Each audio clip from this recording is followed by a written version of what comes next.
இங்க இருக்கக்கூடிய ஒரு விட்ச் வந்து பாத்தீங்கன்னா ஒரு டாக அப்படியே வந்து கோல்டன் டாகா வந்து மாத்திடுறாங்க. அது மட்டும் இல்லாம ஓனரோட பர்மிஷனோட தான். சோ இப்படி இருக்க சமயத்துல அந்த இருக்கக்கூடிய எல்லாரும் வந்து பாத்தீங்கன்னா ஒவ்வொரு விஷயங்களை கொண்டு வராங்க.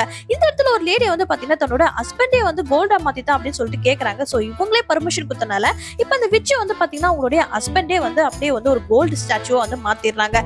இதை பார்த்த உடனே அந்த லேடிக்கு ரொம்பவே வந்து சந்தோஷமா இருந்தது மட்டும் இல்லாம அவங்க ரொம்ப பெரிய பணக்காரி ஆயிட்டாங்க அப்படின்னு சொல்லிட்டு சந்தோஷமா இருக்காங்க. இதே போல கடைக்கு கொண்டு போறாங்க. அந்த இடத்துல நிறைய பேர்கிட்ட வந்து பாத்தீங்கன்னா இந்த ஸ்டாச்சு வந்து விக்கிறதுக்காக ட்ரை பண்றாங்க. பட் இது ரொம்பவே காஸ்ட்லியா இருக்கனால யாருமே வாங்க நினைக்க மாட்டேங்கிறாங்க. சரி பேசாம இந்த கோல்டன் ஸ்டாச்சு எப்படியாச்சும் நம்ம கட் பண்ணிட்டோம் அப்படின்னா அதை நம்ம கொஞ்சம் கொஞ்சமா வந்து சேல் பண்ணிடலாம் அப்படின்னு சொல்லிட்டு அங்க இருக்கிற ரம்பத்தை கொண்டு வந்து பாத்தீங்கன்னா இவரோட கழுத்துலயே வந்து பாத்தீங்கன்னா கொஞ்சம் கொஞ்சமா வந்து அப்படியே வந்து கட் பண்ண ஆரம்பிக்கிறாங்க. இப்ப கோல்டு துகள்தான் பாத்தீங்கன்னா கீழே விழுது. கடைசியில பார்த்தா ரத்தம் வருது. அவரு உண்மையான மனுஷனா வந்து மாறிட்டாரு. அடி பாவி உன்னை நம்பி ஸ்டாச்சு ஆனதுக்கு என்னைய கொலை பண்ண பாக்குறேன்னு சொல்லிட்டு இப்ப அவங்க ஒய்ஃபை பாத்தீங்கன்னா துரத்தி அடிக்க ஆரம்பிச்சிருக்காரு. பொறுக்கிய பத்தி விட்டுருக்காங்க. இப்படியே உசுப்பேத்தி உடம்ப